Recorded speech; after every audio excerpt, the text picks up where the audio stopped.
Bail reform. Balancing fairness and public safety. Bail reform has emerged as one of the most hotly debated topics in the American criminal justice system. The practice of cash bail, in which defendants must pay money to secure their release before trial, has long been a staple of the legal system.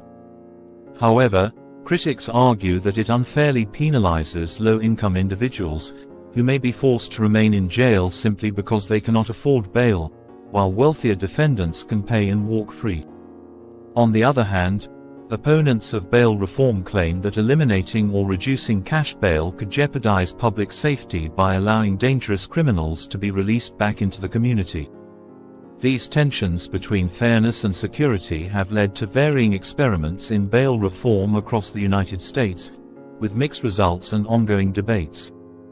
Understanding the complexities of bail reform requires exploring its origins, the inequities of the current system, and the effects of recent reforms. Advocates for reform argue that cash bail creates a two-tiered justice system based on wealth, while defenders emphasize the need to keep potentially dangerous individuals off the streets.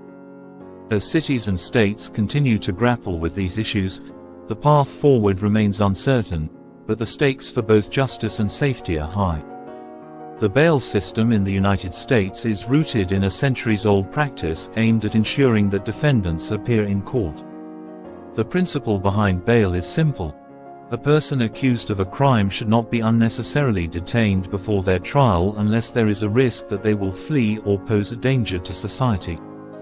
In theory, the purpose of bail is not to punish but to provide a financial incentive for the defendant to return to court.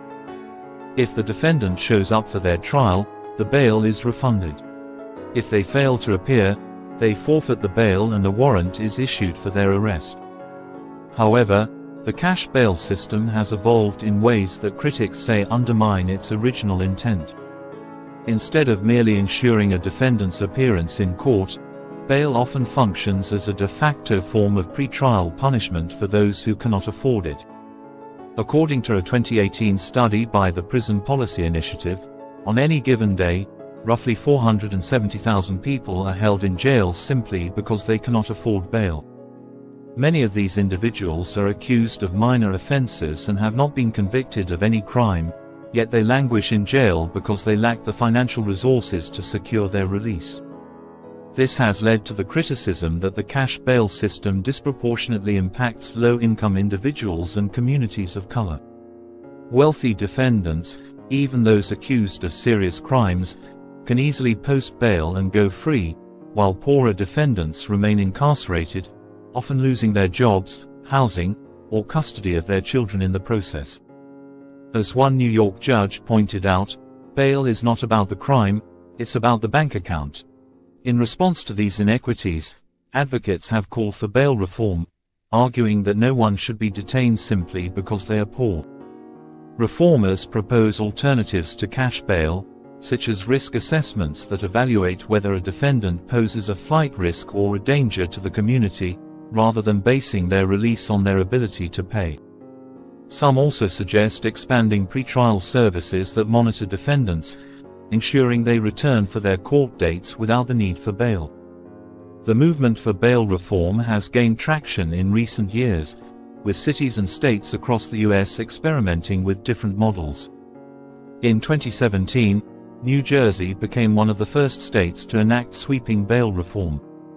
The state eliminated most cash bail and replaced it with a system based on risk assessments, which take into account factors like a defendant's criminal history and the seriousness of the offense. According to the New Jersey judiciary, the reforms have been largely successful in reducing the number of people held in jail pre-trial without a corresponding increase in crime rates. A 2020 report by the New Jersey Criminal Justice Reform Review Commission found that the state's pretrial jail population had decreased by 40% since the reforms were implemented. Other cities, like New York, have also moved to limit the use of cash bail for non-violent offenses. New York's 2019 bail reform law eliminated cash bail for most misdemeanors and non-violent felonies, ensuring that more low-level offenders could await trial outside of jail. Early reports indicated that the reforms dramatically reduced the number of people held in pretrial detention, particularly in the notoriously overcrowded Rikers Island jail complex. Despite these successes, bail reform has faced significant opposition, particularly from those who argue that it undermines public safety. Opponents contend that by releasing more defendants without requiring bail, the system increases the risk of dangerous individuals committing new crimes while out on pretrial release. These concerns have been amplified in cities like New York, where reports of re-offending by defendants released under the new bail law have fueled public outcry. For instance, shortly after New York's bail reforms took effect, there were high-profile cases in which individuals released without bail were rearrested for serious crimes. In one such case, a man who had been released without bail for a theft charge was later charged with assaulting a woman. Critics seized on these incidents to argue that the reforms were too lenient and put the public at risk.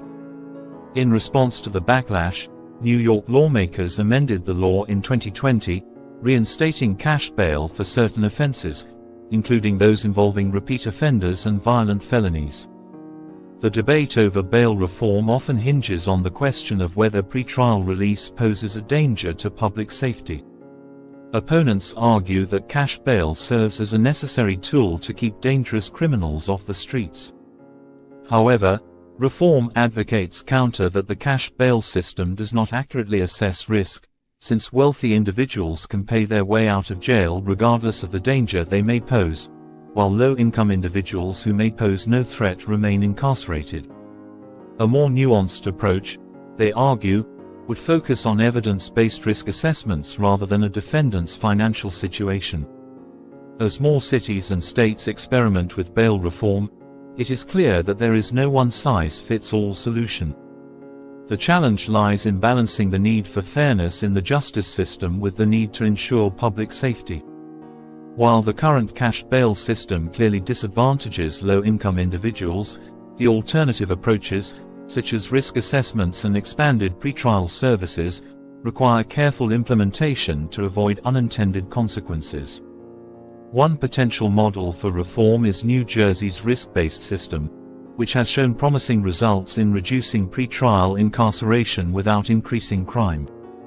However, it is essential that any reform effort includes mechanisms to address concerns about repeat offenders and ensure that individuals who pose a legitimate danger to the community are not released without adequate safeguards.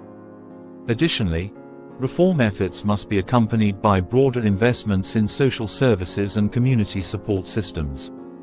Many individuals caught in the criminal justice system are there not because they are inherently dangerous, but because they lack access to resources such as housing, mental health care, or substance abuse treatment. By addressing these underlying issues, society can reduce the need for both cash bail and pretrial detention, creating a system that is not only fairer, but also more effective at promoting public safety.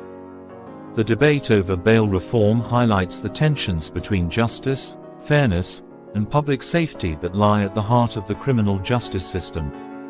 While cash bail disproportionately impacts low-income individuals and communities of color, eliminating it altogether presents challenges, particularly in ensuring that dangerous individuals are not released without proper oversight.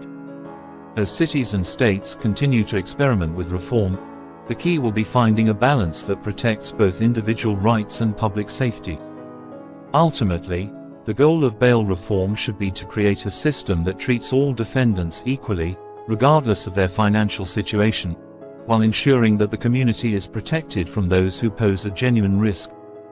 Achieving this balance will require thoughtful, evidence-based reforms, along with a willingness to adapt as new data and experiences emerge.